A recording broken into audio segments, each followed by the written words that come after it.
रात के 1:15 बज रहे थे। मैं अदील उस वक्त बिल्कुल अकेला था।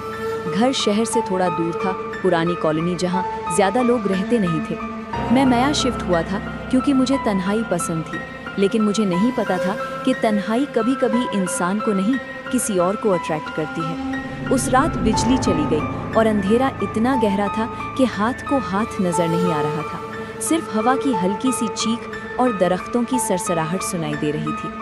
फिर एक आवाज़ आई, जैसे कोई नीचे से जंजीर घसीट रहा हो। मैंने सोचा शायद हवा की वजह से कोई पुराना दरवाज़ा हिल रहा होगा, लेकिन मेरा घर सिंगल फ्लोर था और नीचे कोई बेसमेंट नहीं था। आवाज़ दोबारा आई, इस दफ़ा ज़्यादा करीब, और मेरा गला सूख गया। मैंने मोबाइल की फ्लैशलाइट ऑन की और धीरे धीरे लाउंज की तरफ बढ़ा। हर कदम पर फ्लोर हल्की सी चीख करता, जैसे घर खुद मुझे वॉर्न कर रहा हो।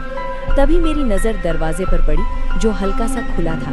मुझे याद था मैंने उसे लॉक किया था। हवा तेज हुई और दरवाज़ा धीरे से और खुल गया, और फिर 3 जोरदार नॉक्स अंदर से। मेरा दिल सीधा सीने से टकरा रहा था। दरवाज़ा बाहर से नहीं, अंदर से नॉक हो रहा था, जैसे कोई चीज़ घर के अंदर हो। मैं जम गया। अचानक मेरी फ्लैशलाइट ब्लिंक करने लगी। 1 सेकंड रोशनी, दूसरा सेकंड अंधेरा। रोशनी के एक लम्हे में मैंने लाउंज के कोने में एक लंबा सा साया देखा, इंसान जैसा, लेकिन उसके पैर जमीन को टच नहीं कर रहे थे। अंधेरा, फिर रोशनी, वो और करीब। उसका चेहरा साफ नजर नहीं आ रहा था, बस 2 लाल चमकती आंखें। मैं चीखना चाहता था लेकिन आवाज़ नहीं निकल रही थी। फिर उसने बोला, अदील।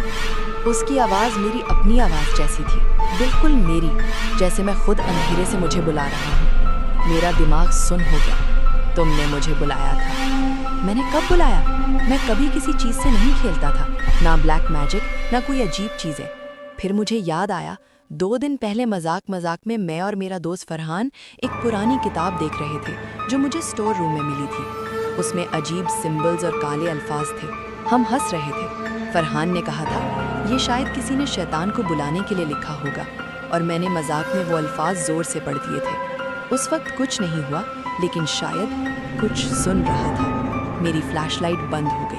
पूरा अंधेरा, सिर्फ उसकी सांस की आवाज़, ठंडी, बहुत ठंडी। फिर मुझे अपने कंधे पर एक हाथ महसूस हुआ, बर्फ जैसा ठंडा। मैंने जोर से अपनी आंखें बंद कर ली। आंखें खोलो, उसने फिर मेरी ही आवाज़ में कहा। नहीं तो मैं खोल दूंगा। मैंने धीरे से आंखें खोली। वो मेरे बिल्कुल सामने था। उसका चेहरा अब साफ था, मेरा ही चेहरा, लेकिन उसकी आंखें सया, पूरी तरह सया, जैसे अंधेरा उसके अंदर भरा हो। तुमने मुझे इजाज़त दी थी। मैंने कुछ नहीं किया, मैं मुश्किल से बोल पाया। उसने मुस्कुराया। उसकी मुस्कुराहट इंसानों जैसी नहीं थी, ज़्यादा लंबी, ज़्यादा गहरी। अल्फाज ताकत होते हैं। उसने अपना हाथ उठाया। रूम की दीवारें हिलने लगी, तस्वीरें ज़मीन पर गिर गईं। हवा इतनी तेज़ हो गई जैसे आंधी घर के अंदर चल रही हो। फिर उसने कहा, अब तुम्हारा जिस्म और मेरी रूह। मुझे महसूस हुआ जैसे कोई चीज़ मेरे अंदर घुस रही हो। मैं ज़मीन पर गिर गया। मेरी सांसें रुक रही थी, मेरी नज़र धुंधली हो गई, और फिर सब खामोश।